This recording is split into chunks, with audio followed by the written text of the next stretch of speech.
lai khai lo tiêu không té bất sinh chân chỉ đến giờ kêu giờ cầu tay cái ra này tất cả tàu làm tiếng sinh đến nằm phải ấp tiêu nằm té tiêu nằm tổ lông nâu hay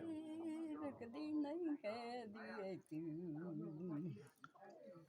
tình cảm bao nhiêu cái lần nó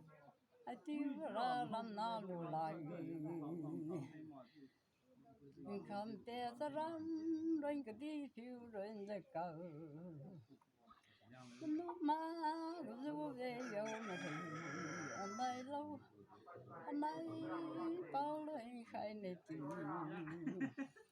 để lại văn tên na tình cảm bao tuổi là luôn mà kia đi làm chiu men đi tu tình cảm bao cùng mẹ phiêu lại adieu ni yêu lan gia hai chiu lại ta lại tình cảm bao mi đi làm nên tình cảm tiếc quên điều đồ tình yêu năm phải nông miền này tình cảm bao cái lần nông ngã khang cái thay đổi lại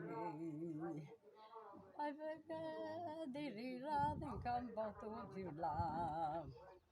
phải nhiều công bố mẹ bao ông sẽ lo tiêu adieu nơi cao kinh để tôi sẽ là dieu ta nam yêu ra đến thì mới lung lâu ra lại nông nô lại tình cảm bao yêu ra rồi bây giờ quen như lo tiêu